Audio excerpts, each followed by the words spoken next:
Hello, everyone. Please take a seat. We are now starting day 2 of the plenary in the conference. Welcome back, and I'd like to welcome to the stage the Alliance's Chief Policy Officer, Steve Berg of the National Alliance to End Homelessness. All right. Good morning, everyone. Are we having a great conference so far? All right. How about in the back? I'm hearing a lot from the front. Are people in the back having a great conference so far? All right. Good. Thank you. Yeah, Steve Berg, Chief Policy Officer, National Alliance to End Homelessness. I am happy to kick off this plenary session that's going to be about how the right policies are going to help us get where we need to go. Over the next hour, you'll hear from people who've been working on this issue for a long time about policy at the federal level, policy at the state level with a focus on California, but plenty that other people can learn, and how another country is bringing homelessness to an end. It's exciting stuff. So at the federal level, we at the Alliance are thinking both short-term and long-term. Yesterday, you heard Marcy Thompson, the Vice President for Programs and Policy at the Alliance, lay out some objectives for our immediate policy work to improve funding for homelessness and housing programs, to make them work better using housing-first approaches. We have advocacy tools that have brought record increases for federal homeless assistance funding for the past 2 years, and we want to keep going with that.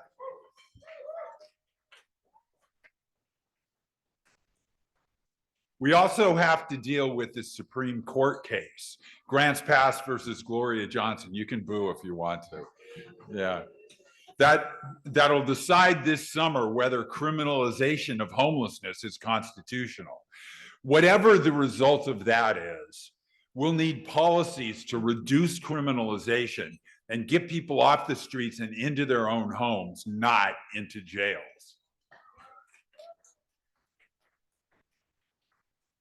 So that's the short term, but I want to talk today for a minute mostly about the long term. Longer term, we need to keep working for better homelessness programs, for sure, funded to scale. But we also need a rethinking of what on earth it is we're doing in this country about poverty, particularly housing poverty. We need real prevention of homelessness. So let me talk for a minute about some things that might involve. One, healthcare. Healthcare needs to be easily available to everyone, coordinated with housing, so that treatments for physical afflictions, serious mental illness, and substance use disorder are immediately available and don't threaten housing stability. Because without housing stability, those treatments just don't work very well. Disaster response is going to be a new area for many. There are people homeless right now who were comfortably housed until a flood or wildfire destroyed their home. They got shelter for a short time, but if they were renters, they got nothing else from our disaster response system. An intervention like rapid rehousing would have helped a lot. Climate change is real. And we need to make sure the response includes housing. People need incomes that help them pay rent. We need to get beyond welfare reform mentality. And we need to keep building a job market that works. And finally, last and greatest, we need housing for everyone. Rental assistance for everyone who needs it. Yeah. Development of modest units, so that people have a place to use their rental assistance. And we need local leaders to look at the work many of you do to build and maintain a systemic response to homelessness and build analogous local systems for housing stability. You're the people with the know-how to do this, so we're hoping you don't mind helping them. Policy crises will come and go. Bad legislation that we have to stop, emerging opportunities to get something we need. We'll continue to work together on those. But I'm here to say the time has come The time has come to bring ultimate solutions into being. We're committing ourselves to stay focused there for as long as it takes. With all of you on board, I'm confident the results will be excellent. Now, it's my pleasure to introduce a longtime ally and friend from the U.S. Department of Housing and Urban Development, Deputy Assistant Secretary for Special Needs, in charge of, among other things, HUD's homeless assistance programs, Jemine Bryon.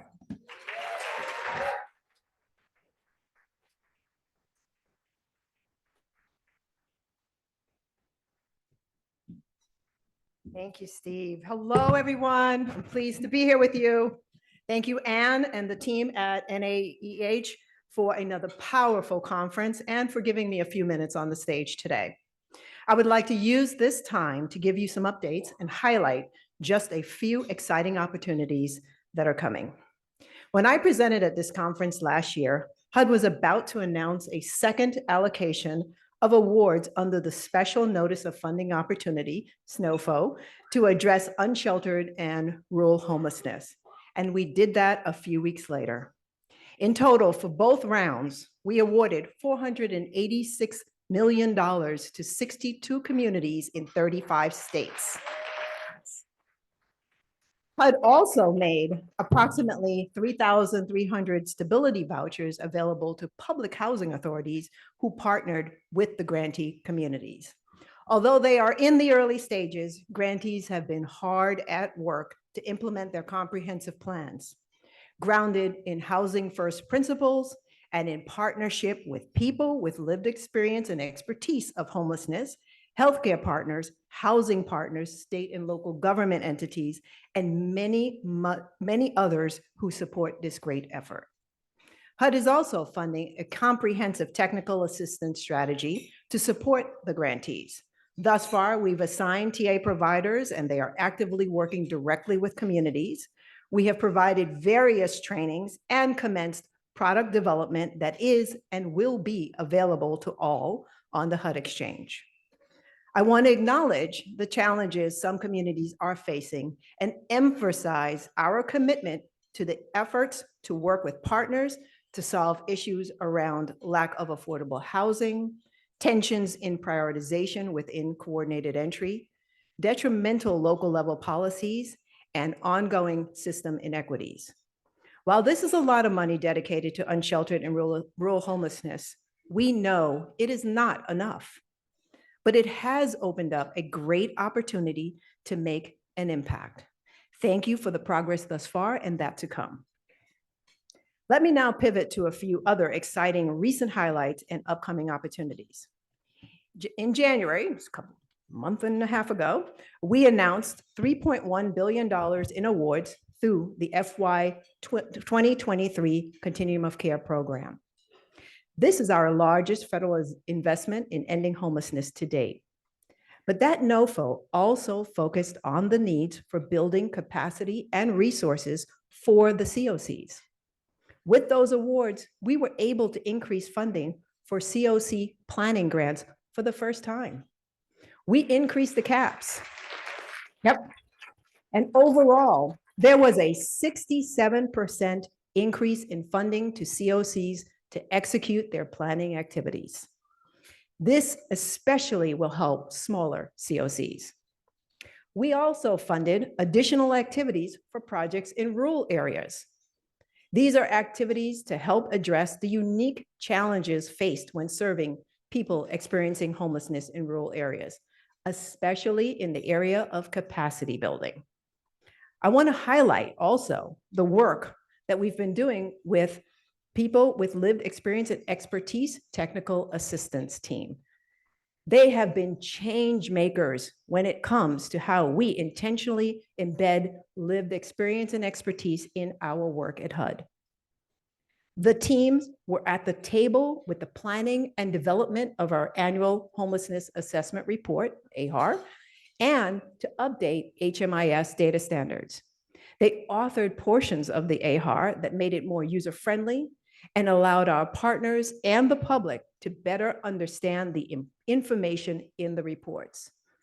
The People with lived experience and expertise TA team is also working with other TA teams in the development of products and training. In addition to increasing the representation of people with lived experience and expertise, amongst our TA providers, HUD also expanded our contracting for paid support by people with lived experience and expertise to work with us on our review of applications that we receive in response to NOFOs. We feel so very strongly about engagement of people with lived experience and expertise in our work. Yes. You all know the importance of health and housing partnerships.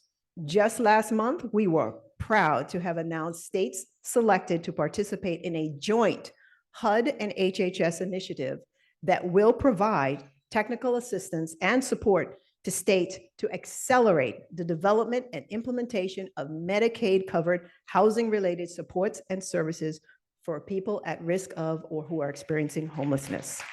Yes. Effective use of Medicaid funds will bring exponential resources for addressing homelessness. Congratulations to the selected states, Arizona, California, Hawaii, Maryland, Massachusetts, Minnesota, North Carolina, Washington, and the District of Columbia for their selection to participate in the Housing and Services Partnership Accelerator. Now I want to talk about upcoming awards that we will be announcing. Just on February 15th, the NOFO for the first ever Youth Homelessness System Improvement Grants closed. That NOFO made $50 million available for grants that will focus on systems change to either improve or create response systems for youth. Among other things, these grants will fund projects that create and build capacity of youth action boards, and that it will establish committees on youth homelessness to direct efforts across multiple systems, including education, justice, child welfare. We had an overwhelming response to the NOFO, and as a result, it will be highly competitive. We anticipate announcement of these awards before the summer. Yes. In coming months, we are planning to release 2 additional NOFOs from the fiscal year 2023 appropriations. We will be making $72 million available for the next round of communities under the Youth Homelessness Demonstration Program. This is round 8 for YHDP, that's right, a really terrific program for elevating the voice of youth and bringing an end to youth homelessness in our communities.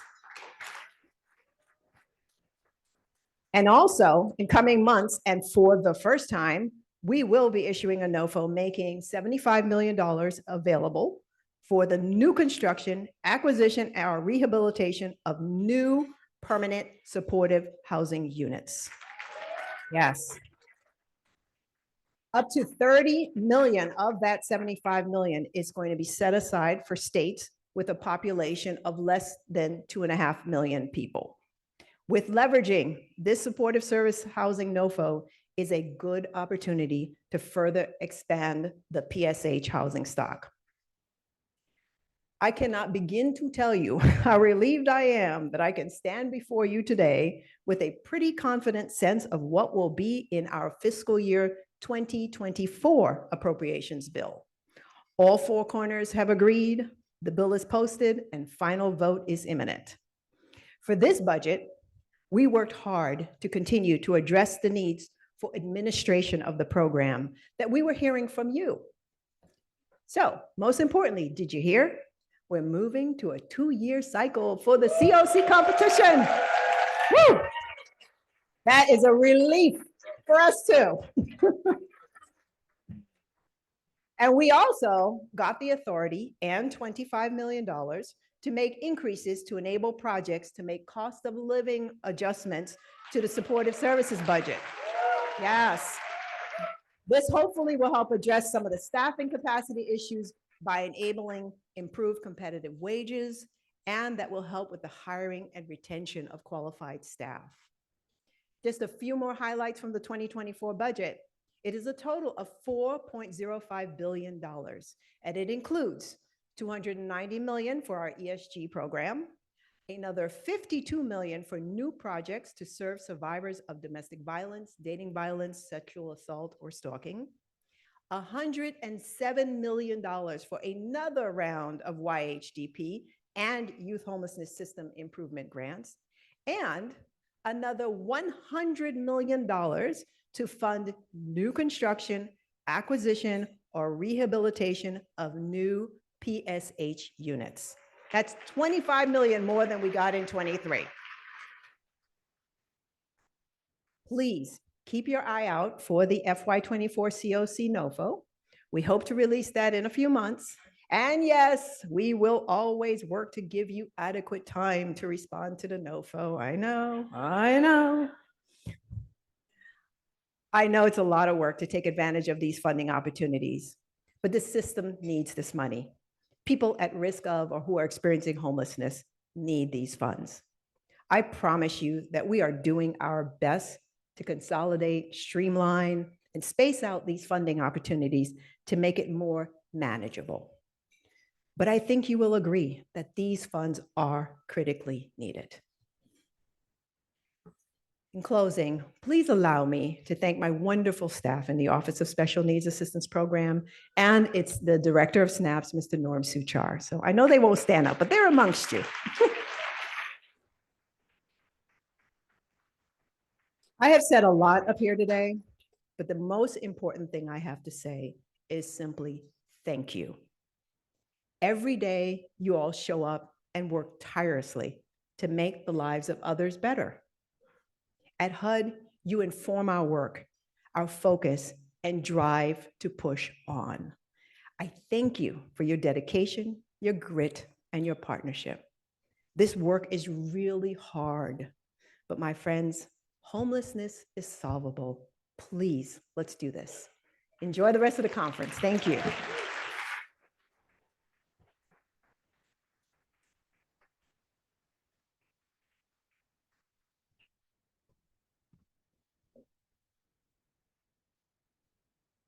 I get to stand up here in between two of my favorite people today. It's lovely. Hi, everybody. I have one, thank you, Jemine. Thank you so much for your words, for all the work that you and the team at HUD does to make sure that we have those resources that you just talked about. It's so incredibly important. And just thank you for being here. It is my pleasure to introduce our next speaker. Tomiquia Moss was appointed by Governor Newsom to serve as the Secretary of the Business, Consumer Services, and Housing Agency in November of 2023 and was sworn in on February 13th, 2024. She hasn't even finished her third week yet.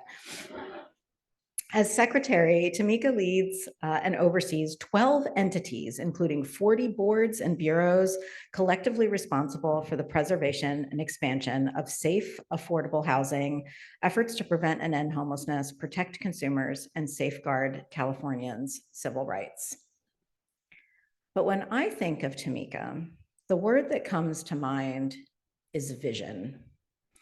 Tomiquia is one of California's and one of the Bay Area's most influential leaders on homelessness and racial justice, moving seamlessly between the worlds of politics, service provision, and policy. She's a gem.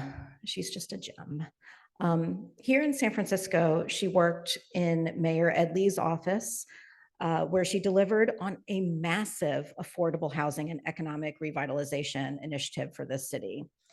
And then she also served as chief of staff for Mayor Schaaf in Oakland, where she helped craft a bond measure that also delivered even more affordable housing to the Bay Area, specifically in the city of Oakland. She has served as CEO of Hamilton Families, and most recently, Tomiquia founded All Home, which is an organization that brings together nonprofits, public and private partners to find solutions to end homelessness and support extremely low-income households. All Home has gone on to shape the homelessness conversation statewide in major, major ways. And Tomiquia is all of the things on her resume, but she's more than that. She's a rare leader. that sees both the present moment and the big picture long-term strategy really clearly. She's always being strategic and building towards the long-term goals to end homelessness while creating opportunities in the right now to deliver resources and housing to California's most vulnerable residents. So when Governor Newsom appointed her to serve as the secretary, he was appointing a fierce, fierce housing advocate, an ally of ours and yours, a maker of good trouble, and a strategist to that role. And it was a good day for all of us. Please welcome Secretary Tomiquia Moss.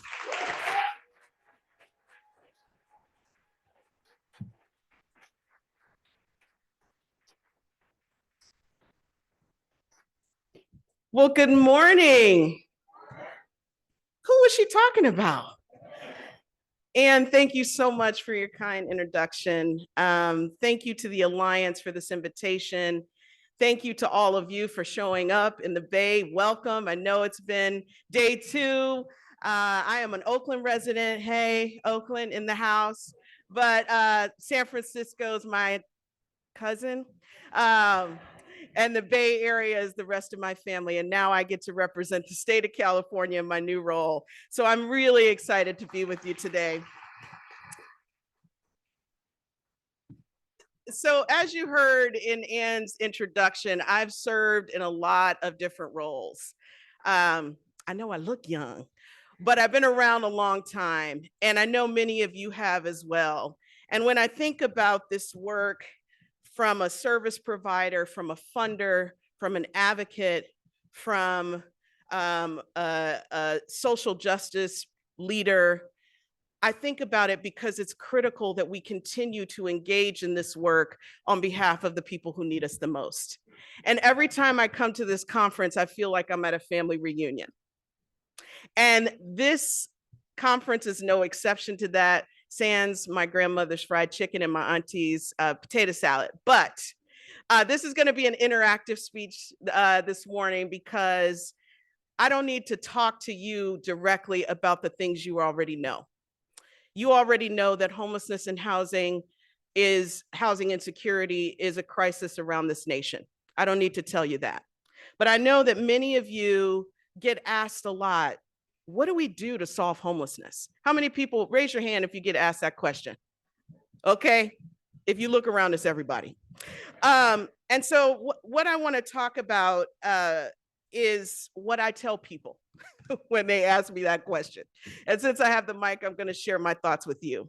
But before I do that, I want to first tell you a little bit about the work I started. I started working in housing, actually, in this neighborhood, in the Tenderloin. 21 years ago. And I was remembering the very first person that I helped to secure housing at the West Hotel, which is just down the street here. He had been unhoused for 6 years. He was an elder. And he came inside. It was a senior property. We had on-site health supportive services for him. And I remember how appreciative he was to me for supporting him in his housing journey. And I just remember feeling like, this isn't my victory. This is the chance for this person to restore their dignity, for this person to be able to have the fundamental needs that they have in their lives, which is a home. And so when he said thank you, I said thank you right back. And I worked with that client for 5 years to ensure that he stayed housed. We know how difficult it is to get housing, but we also know how difficult it is to make sure that folks are thriving and staying in their homes, both of equal importance. And it was really that experience that started my work in this space and has led me here today. So I wanted to just share that because it stays with me. It guides me when I get caught up in a lot of the rhetoric and the nonsense about what's not possible. And I know every single day, each and every one of you are solving housing crises for people every single day. And here's the interactive part of this speech. I want you to look to your neighbor right now. If folks could just take a moment to look at your neighbor. And I want you to give each other and yourselves a round of applause. That's right. We couldn't do any of this work, any of it, without the people in this room. And when I look out in this audience, I am so hopeful about what we will continue to do together. And, you know, when I get asked this question, as I said earlier, what should we do to solve homelessness? As if there's one thing, right? They're like, no, just Tomiquia, if you could just tell me the one thing. And could you do it quickly? And make sure it doesn't cost any money. That would be awesome. Your best ideas though, your best ideas. So I have 5 things that I typically tell people. The first, and I think Jemine said this as she was leaving the stage, we know that homelessness is solvable. Full stop. Full stop. But if we don't convince the people who are making decisions about the people who are impacted in this crisis that it is solvable, and they continue to believe that it is an intractable problem that we cannot solve together, we don't win. So I refuse to concede that I live in a community, in a society where in the state of California, more than 171,000 people call the streets home as the new normal. I refuse to believe it.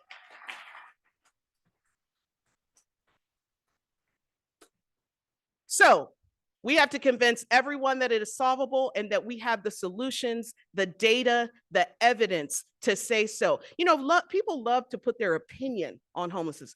You know, I think we should do this.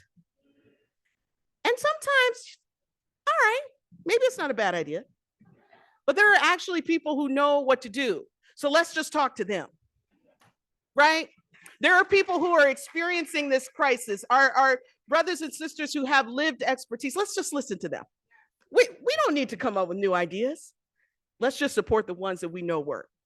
Let's start there. All right. So number 1, believe it's possible. Number 2, we need more housing, right? And when we say that, it's not just a statement, it's a reality.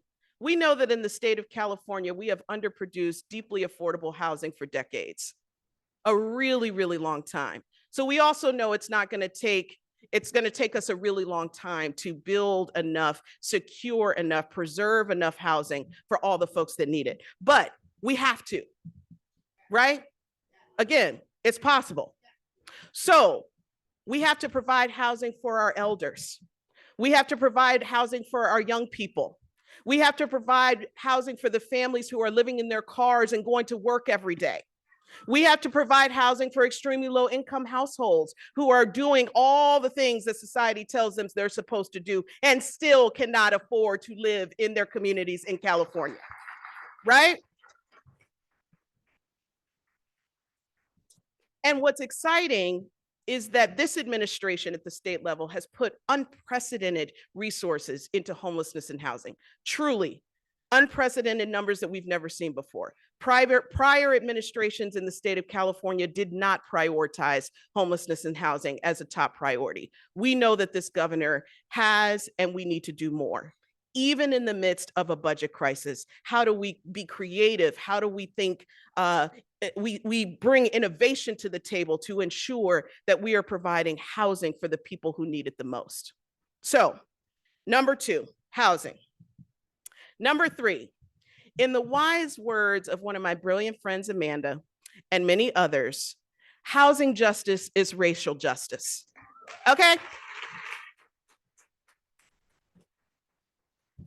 We know that this crisis is not happening equally to everyone. Am I right? In every community across this nation, Black, Brown, and Indigenous folks are disproportionately impacted by housing insecurity and homelessness. It's as if it is built into the system of normalcy for people. We talk about it as if it's just a fact we can't do anything about, but guess what? when you approach things with racial equity, when you test whether or not your solutions are delivering for the people who are most impacted, you can change it. You can, in fact, target resources to the people who need it the most. That's how you address the discrimination and segregation that was built into our land use policies. That is still in some of our housing covenants. That is how you do it. You have to focus on racial justice as housing justice, and you also have to understand how to apply a racial equity lens to the work that you are doing. Folks, if we don't do that, we don't win.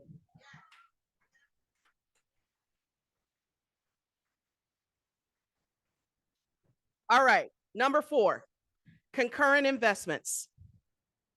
We know, and we've been forced into a scarcity mentality where we have to pit solutions against each other.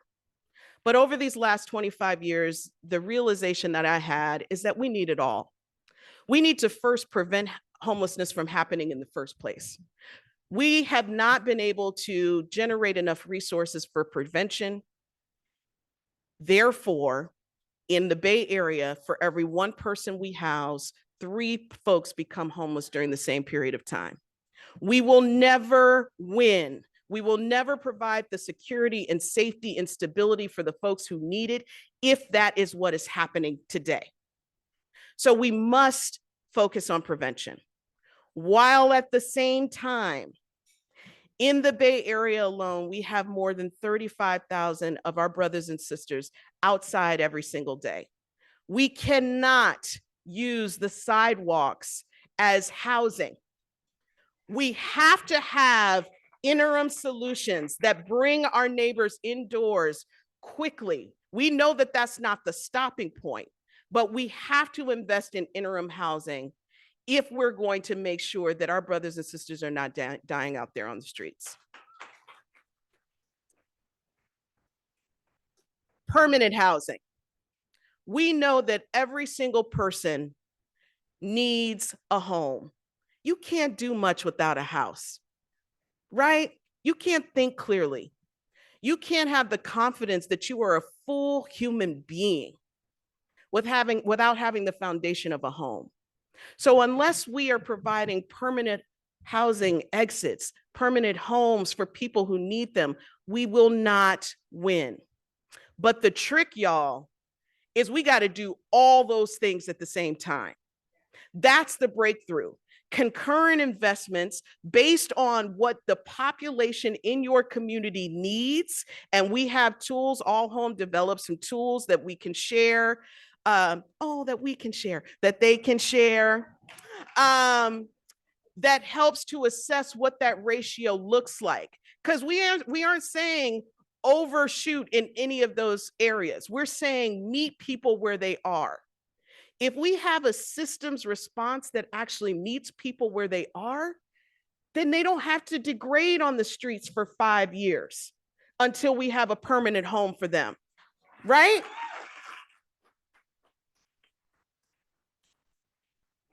Across the Bay Area, the average cost for building 1 unit of housing is almost $1 million. Now, I'm from Ohio originally. Anybody from the Midwest in the room? Okay, I see y'all. Hey, go Buckeyes. Although I didn't go to Ohio State, but I claim them. When I hear that the average home costs $1 million to build, and you need an income in the 6 digits to actually be able to have that housing. You know, my auntie's house in Youngstown, Ohio, cost her $58,000 to buy, and it's lovely. Okay, she got a finished basement. It's 4 bedrooms. She got a yard. You hear me? So that is not a sustainable cost point for us to build enough housing for all the people who need it. So we must build housing faster. Oh, and it takes 5 to 7 years to get that housing built. I know.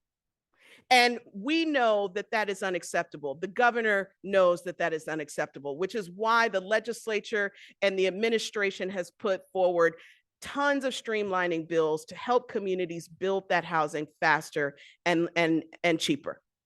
And that is a critical piece of the puzzle. We are not going to be able to build our way out of this, which is why these concurrent investments in prevention, interim housing, and permanent housing are so necessary.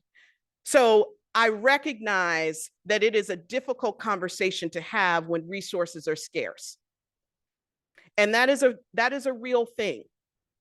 But we cannot compromise evidence-based practices that we know work because we don't have the resources to do them. We have to get super creative, which leads me to my next point. Political will and public courage. We are not going to be able to move the needle on the issues of homelessness and housing in this state or any other if we do not have everyone in our ecosystem. I'm talking about folks with lived experiences. I'm talking about philanthropists. I'm talking about community-based organizations. I'm talking about government at all levels coming together and making a commitment that this issue is not just worth talking about, it is worth doing something about. Right? Right? We talk a lot about the urgency of the crisis, but we don't necessarily act with urgency.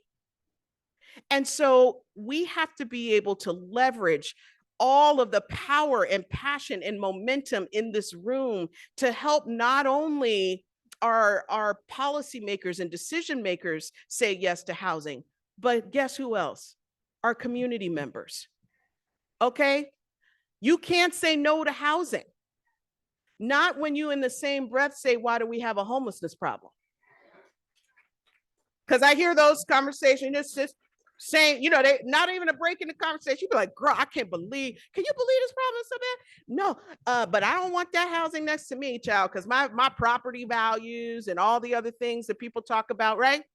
So we cannot allow for folks to be complacent or frankly resist the fact that we need deeply affordable housing embedded in our communities where people belong now, and we need it now. And so I think by evidenced in this room, we have the momentum, y'all. 2024, Housing First is under attack. We know that people don't believe that we know how to solve this crisis. They've been telling themselves that for decades. When I was the chief of staff to the mayor of Oakland, we put together a housing plan in 2017, first one Oakland had ever had. We tried to think about how many units we needed at deeply affordable levels, housing at all incomes. Homelessness in 2016 was not a top priority in our housing plan at that time. Now in the city of Oakland, we have more than 9,000 people who are living on our streets. So when you tell me that it is not possible, we saw it happen. And we did not have a responsive enough system and a systems response, not just an individual response, but a systems response to stop that from happening. So when I think about the political courage and the public will that it's going to take for us to get this done, I know that it's possible because I see each and every one of you doing it in your home communities. You're doing it with each other, and you're going to show the folks how it's okay to say yes to housing, how it's okay to not allow homelessness to be so entrenched in our communities that we think it is the new normal. So, 5 things. It's solvable. We need more housing. Housing justice is racial justice, concurrent investments, political will, and political courage, public courage. Okay? Now you have the playbook. Now you have the tools. So when anybody asks you that question, you can feel free to offer any of those recommendations, because guess what, folks? We are the people that we are waiting for. There's no Calvary. There is no Calvary. As much as I have you know, I have actually known Governor Newsom since he was the mayor of San Francisco. And this man has truly been committed to homelessness, both personally and in his roles of service, right? But Governor Newsom can't do it on his own. Our legislature can't do it on its own. No one community organization. I'm looking at Jonathan here in the front row, who works for one of our fantastic organizations here in the Bay Area. They can't do it by themselves. The only way that we, the Calvary, is that we do it together, right? And you all, I have had the realization that my passion is people. And that's a complex revelation for me, y'all, because the humans are very complicated. However, it's what God has for me, so I step into the light, y'all. And so, as a champion for the people, you have my full commitment to continue my work in my new role, and frankly, forever, because that's what God has for me, in fighting for the people who need us the most. And I am inspired by each and every one of you, because guess what? You all are the ones that I look to when I'm feeling like we can't do it. I look to this room and know that we can do it together. Thank you all so much for your time.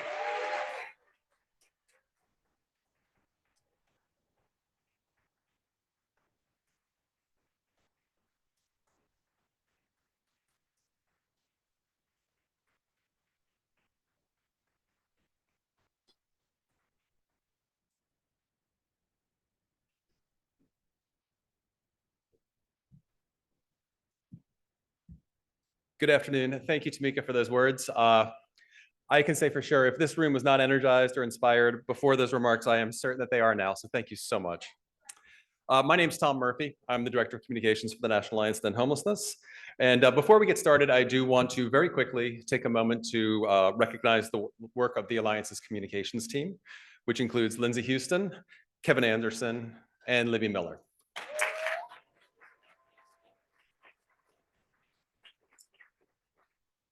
So much of this team's work takes place behind the scenes, whether that's Lindsay editing and proofing every single document, brief, or blog post that comes through our organization. While also managing all of our social media and happening to show run our plenaries today and at every conference. Kevin is designing all of our brand identity for our conferences and designing all sorts of innovative web solutions for our organization. Or Libby is driving the impressive volume of media relations that the Alliance conducts every single week, and media training our spokespersons. This team touches every single aspect of the work that we do, and I just wanted to honor and recognize their talents and their efforts.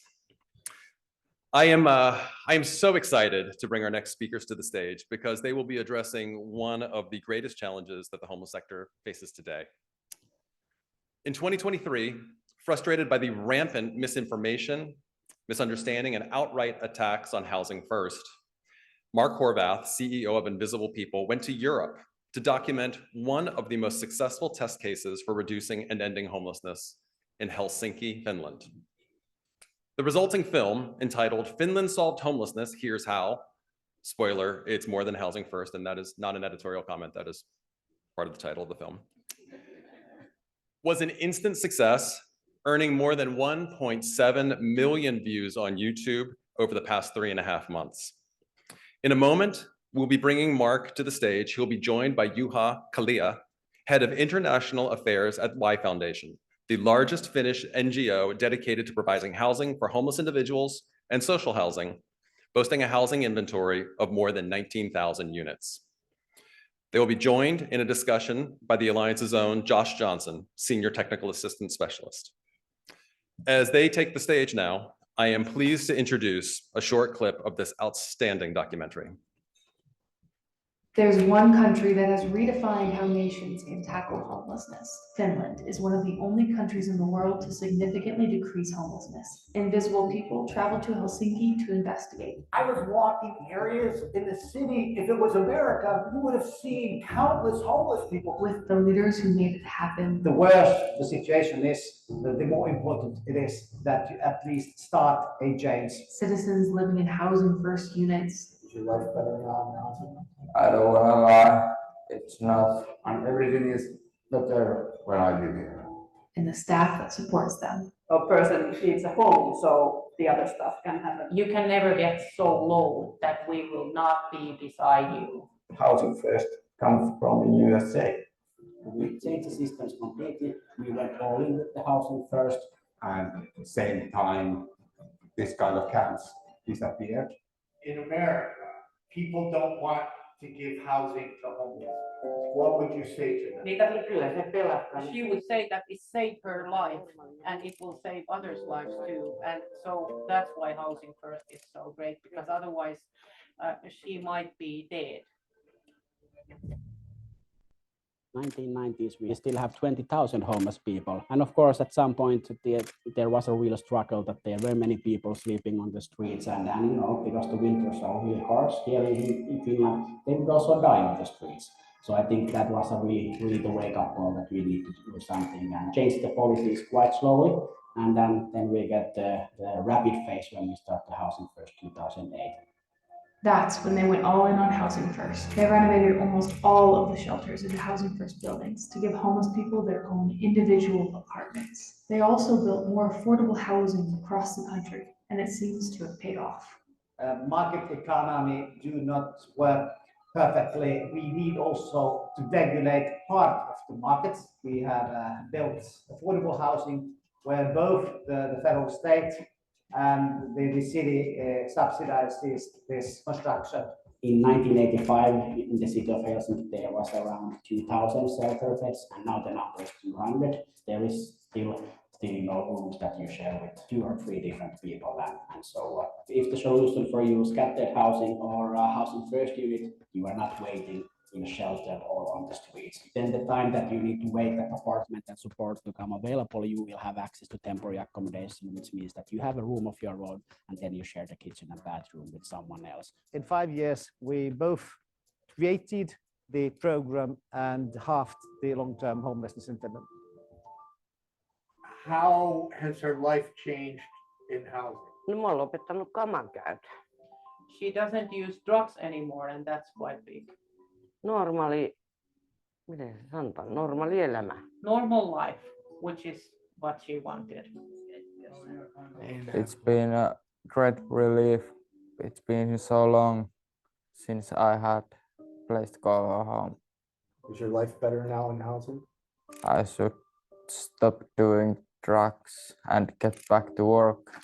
The biggest reason for starting to use intravenous drugs was because my best friend killed himself.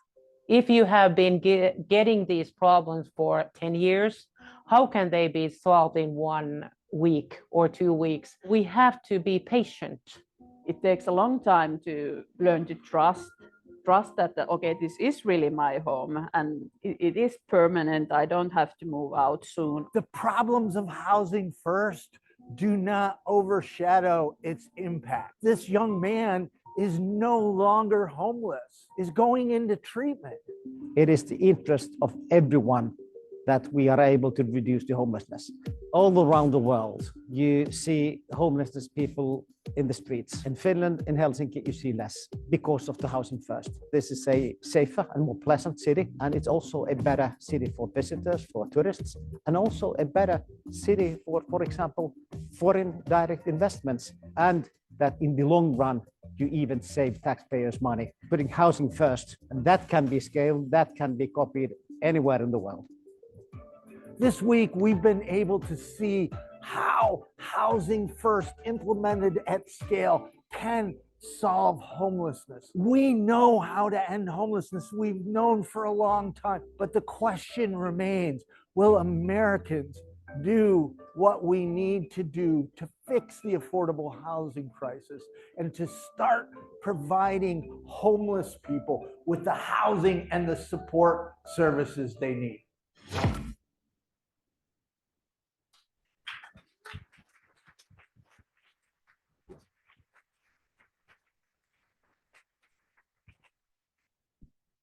Well, hello, everybody.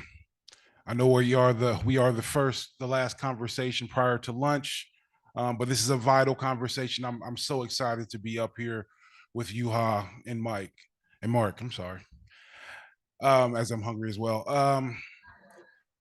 So as you saw from that 5-minute clip, if you haven't done so already, there's a 30-minute clip that really goes a little bit more into the weeds of how this change happened, the inspirational work that went into making this intentional change.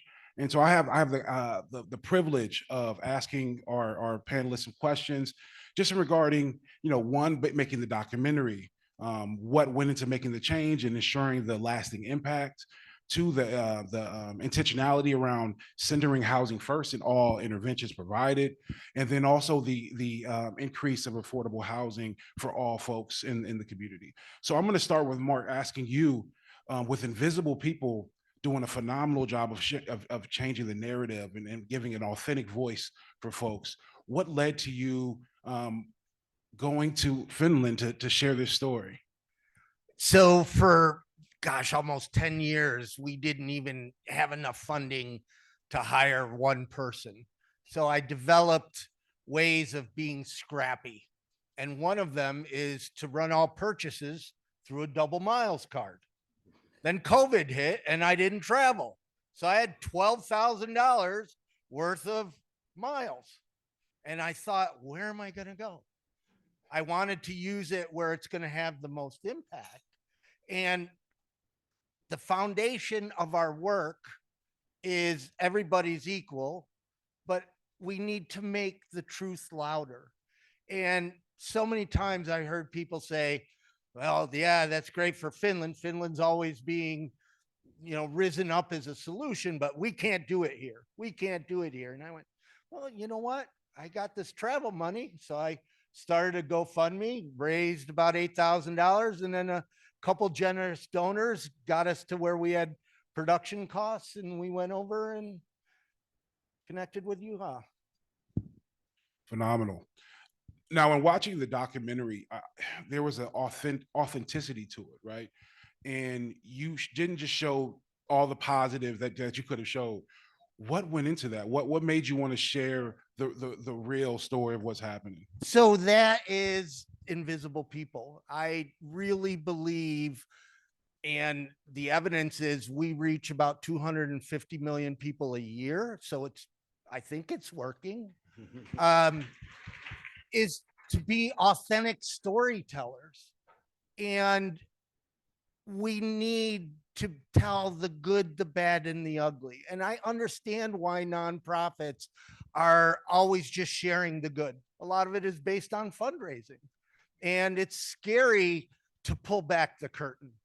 And we've always shown, for example, as it connects to this documentary, we've always shown housing first with well-behaved people in really good apartments. And that's housing first. And we showed some of that. But there's another part of housing first that some people don't get better right away. And some people may not get better, but their best chance of getting better is in an apartment, and you've ended their homelessness.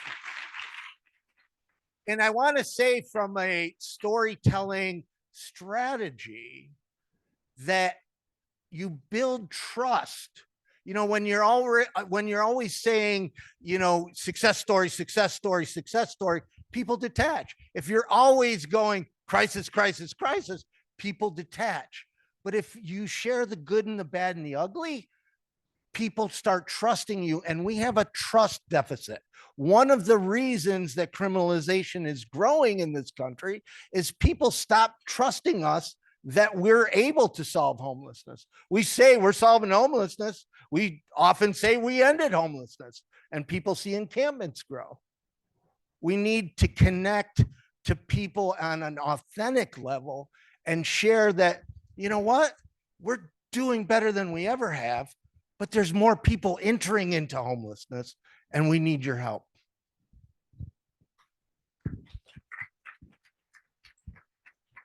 So true, Mark. So true. I'm gonna go over to Juha. You guys made this phenomenal change happen. Can you talk to like what started that? What do you consider the biggest reason that was a reality? Yeah, well, I think the biggest reason was on the screen just a couple of minutes ago, Mr. Jan Vapaavuori, who was the former housing minister in Finland back in 2007. And then when he got the post of being housing minister, he asked one question: how is this possible that we cannot house these people who are homeless? And that was basically the start. So he appointed this group of 4 Ys. It was the name back then, and they came back with a report called Name on the Door. And that is still the framework of the Finnish Housing First work. And I must mention that Jan comes from a national coalition party, which is leaning on the right conservatives. So a man with his power and his courage, it was quite easy to convince the other political parties to join this effort and start doing housing first. Not a project, not a pilot, but a complete systematic change how we work with homeless people in social services, health services, justice department, and so on. So it has took over all systems how we work. But I think the political will has been the biggest impact back then. Thank you. Can you speak to how you all measure success? Like early on, right? We invest into a process, and we don't necessarily see success right away. The first day might not be the most successful. How do you measure success and ensure buy-in as you continue to work towards the overall goal of ending homelessness? Yeah, so of course we do statistics, and actually there is already old numbers in the documentary, because 2 weeks ago we get the latest statistics, and the number of homeless people has been going still down. So 12 years in a row, the number of homeless people has decreased in Finland, and that's something I'm really proud of. And the official number now. And the official number now is 3,429 homeless people. But out of those people, 70%, they are staying with the friends and relatives. Then out of the 30%, most are staying in temporary accommodation or shelters. And you rarely see anyone sleeping on the streets in the big cities. For example, Helsinki, like the document showcases, there is no tents, no encampments, no one needs a sleeping bag. And that's one of the things I'm really proud of regarding the work we have been doing. And of course, that gets you the buy-in. You can see the results. They don't come immediately, but little by little, you start to see the results, and the number of people sleeping on the streets, fewer every year, and these kind of things. And yeah, it did take time, that's for sure. So there is not like this kind of secret sauce, but I think we need to start now. Absolutely.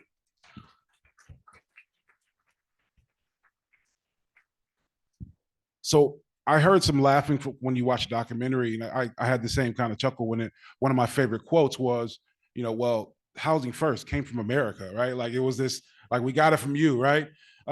With the work you did, how did you ensure housing first was infused in the core, all the efforts, and how did you measure that? Like how did you ensure the fidelity to housing first as you implemented all these strategies?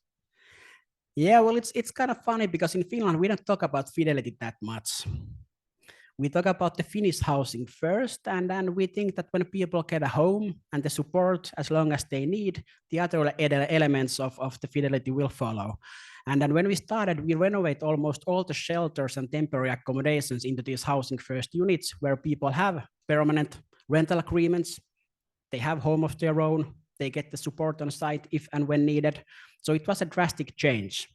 And of course, then we also needed to train the social workers and the support workers, because of course, back then in Finland as well, I think there was this kind of power aspect. So it was more like, hey, you need to do this, this, and this, and maybe at the end of the day, when you have done it, you get a home of your own. So we changed that completely, of course. And then I think we like to say that the social workers started to talk, instead of having a monologue, having a dialogue with the tenants. And of course, that took money as well, and a lot of training was involved. Mm.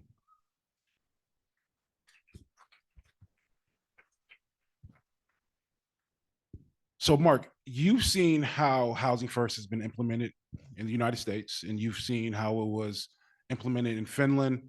What was the biggest difference from your vantage point? Well, there was a few things, and I know we can duplicate all of them but one. One of them I don't see us doing, and affordable housing. We have to do that. We can do that. That was a big thing. It was interesting to me, as Tom read in the title, you know, BBC, CNN, everybody's gone to Finland and they talk about housing first. And, you know, I'm a high school dropout running now a news publisher organization. I spell neighbor, N-A-B-O-R, you know, and I go over there and I'm like, no, it's more than housing first. It's affordable housing. So that was a big one. The other one is they give everybody purpose. They're now calling it Housing First 2.0, but every single person and every facility we went to, every single person was given something to do, a reason to get up in the morning. And, you know, some of it was, you know, sweeping the floors. Some of it was woodworking. One had a recording studio, and each one they had, you know, as we were just talking on a podcast, you know, you got to give people a reason to not drink and sit in the room and get out and survive. So we can give people purpose. I mean, Invisible People started because I was crashing back into homelessness and I needed a reason to get up in the morning. You know, I didn't foresee any of this. I just wanted to give myself purpose. And the last one in there is a clip that isn't in his. If you go to invisiblepeople.tv/Finland, you get the whole documentary. Where we're out with the city outreach workers, and the outreach workers do what's called social reporting. And they list what they feel is wrong with Housing First, because sometimes people fall in the cracks. Their system, there's somebody gets removed from Housing First, they try to catch them in the safety net, but unfortunately, some people end up back on the streets. So outreach documents this with, you know, suggestions, and the report goes to their boss, to the news media, and to all the city council members at the same time. And I don't see us doing that.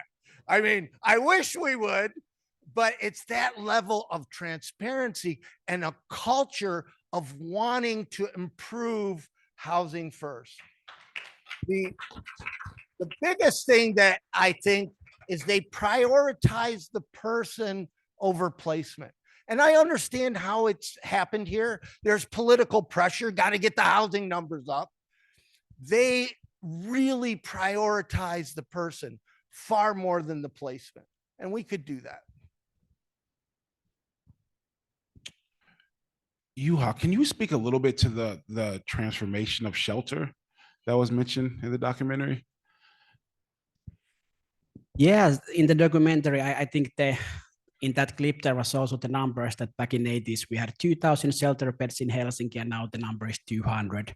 So when we started the Housing First, we wanted to make a big impact immediately. So we wanted to showcase to the public as well that, hey, this works, and we can get results rather quickly as well. So what we did is that we renovate the existing shelters and temporary accommodation into these Housing First units. And then there are different size of units. Some of them have like 30 apartments, and the biggest one are like 100 apartments in the same building on a single site. And I think the interesting part is that because the shelters already existed in a really good locations. So now the people have a really nice apartments in a really good locations as well. And then there is this one neighborhood in Helsinki called Töölö, and there is one of these housing units with 100 apartments that was actually in the clip as well.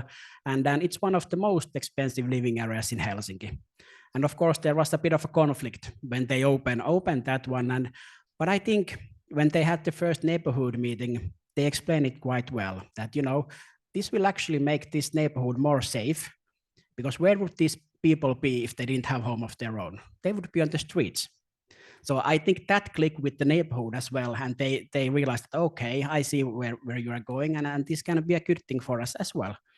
But of course, I think it took a lot of courage from the whole sector and from the political side to do this kind of complete system change. Because of course, we have a lot of evidence that housing first works, but still in many countries, they start with a small pilot project, 10, 20 apartments for 3 years. Let's see how it goes.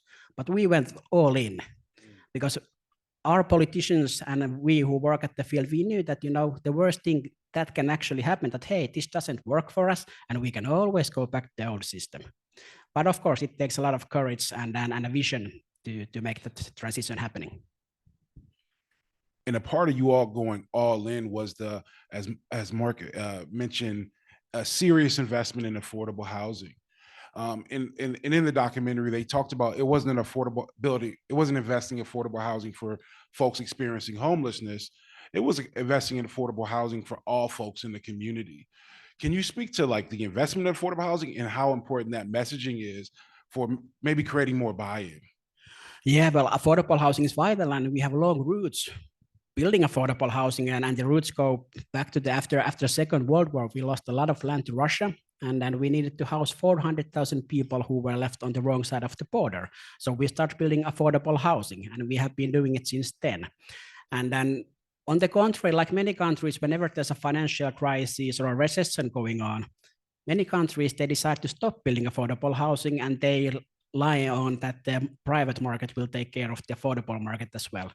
That has happened never anywhere. I can guarantee you that.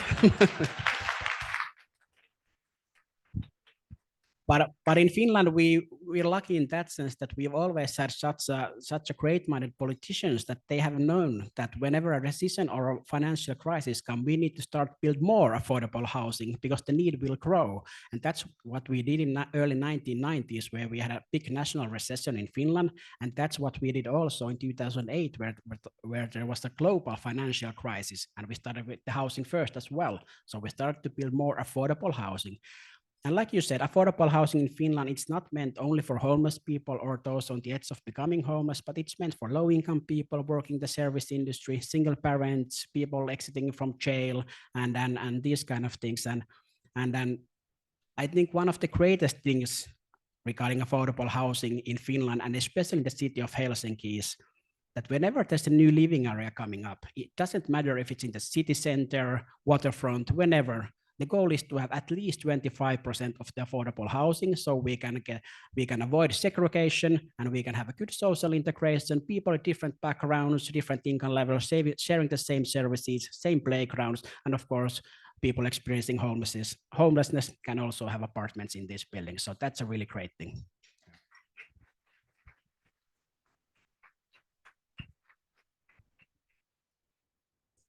Another piece I thought that was really fascinating was where they placed housing, right? They were really intentional about the placement of affordable housing in the community and ensuring that you had access to resources, access to transit. Can you speak to that at all as far as just the intentionality around where these units were placed? Yeah, well, like I said, in Helsinki, there is affordable housing everywhere in the city, no matter where you go, and that's quite opposite to many countries where they built affordable housing on the outskirts of the cities. And then in Helsinki, for example, when you walk there in the downtown of the city of Helsinki, you don't know what is affordable housing and what is private-owned housing because the quality is really good.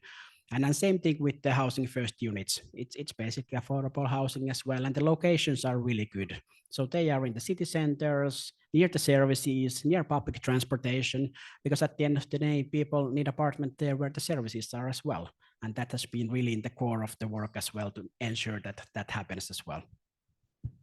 Amazing, amazing. So I just want to circle back really quick to the documentary itself. Again, you were really intentional about what you shared. Can you speak a little bit to the reaction that you got from creating this documentary? Sure. Well, and she went walking away. So I first have to thank Alex, who is over there with the camera. For the last 5 years, Alex has gone into supervised consumption sites, Skid Row, gone out with me, sex workers helping sex workers, and just amazing storyteller. And the first tip I can give to people is produce content people want to actually watch, right? If your video isn't seen, is it going to influence change? If your blog post or your op-ed isn't read by the people that you want to read it, is it going to influence change? You have to create content that will actually reach people that they want to share. That is so very important. It's also important to reach out to new networks. Most of the communications, we just swim around in our own echo chamber, right? It's why I partnered with Haynes and Ford. I can now afford our own socks. I want Haynes Network. And just the other day, this week, there was a Twitch influencer that massive following. I keep getting texts and that he did a reaction video. So to his almost 3 million people audience, played the whole documentary and reacted to it. The thumbnail says, "I'm jealous." And you're reaching new networks. And most important is what I call personal benefit messaging. And Jan at the end said the benefits of housing first, but he didn't say the benefits to homeless people. Now, I know everybody in this room loves homeless people. I do too. So you care that Jim has a shower and Mary can brush her teeth and Jose can now lock a door, right? Most of our communications has been about how housing first benefits the homeless person. The public doesn't care about homeless people. People are greedy. You have to present communications in a way that show personal benefit. All the public wants is homeless people gone. They want encampments gone. So instead of talking about housing, talk about how you're going to make their life better. How housing first will remove encampments. That is so important that you have to think about that, you know, personal benefit messaging. And Jan at the end, I mean, he hit all of it, you know, commerce, tourism, taxes. Not once did he say, well, Jim can now brush his teeth. He shared how housing first benefits you, the public, the viewer. And we have to adopt that. We have created some of our own opposition to housing first by the communications we've been sharing. And we need to start adopting what I call personal benefit messaging. What's in it for them? People are greedy, not you guys. Those, you know, those people over there. No, thank you. I feel like I caught a stray. Hopefully you all see my blog post that you talk about people not reading them. So I think being intentional with your messaging to understand your audience is definitely crucial. Also, I think we also have to keep up with the times, right? You said Twitch, and I'm sure some folks are here like, what is Twitch? So we also have to stay abreast of what everyone is using for people call me the grand millennial. There you go. So we have a short period of time before we get to eat. What are your last reflections you have that you want to share with the room? Yeah, I think, you know, we Scandinavians, we are quite pragmatic people, and when we plan to do something, we just do it. And then I'm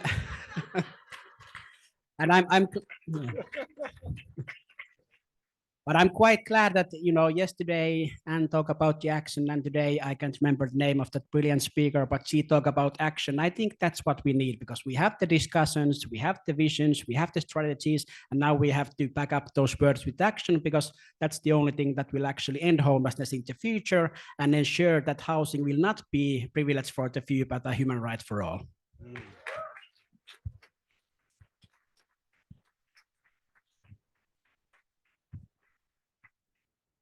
I'm going to speak more generally because now, you know, I started narrative change work in 2008. Now it's the sexy conversation, but we've got to come together. I know of many organizations now jumping into narrative change, all doing their own thing.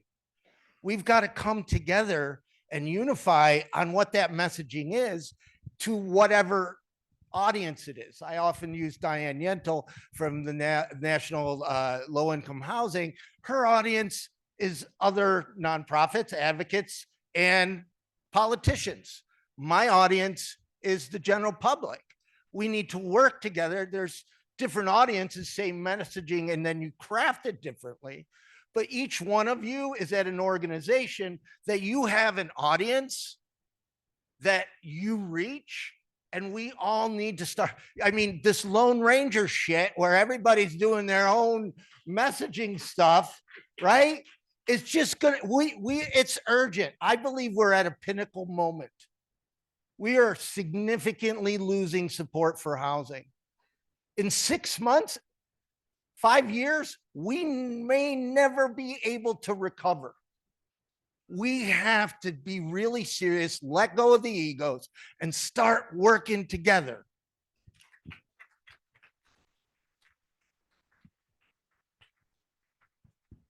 All right.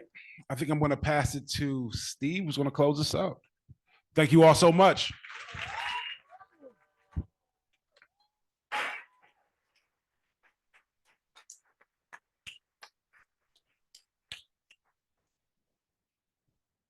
All right, thanks. Wasn't that great? Yeah.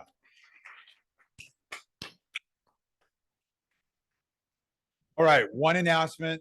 The next session is pushed back. It was going to start at 1:30. We're pushing it back to 1:45 so people have plenty of time to eat. Other than that, great to see everybody. Have a great afternoon, and we'll see you all later.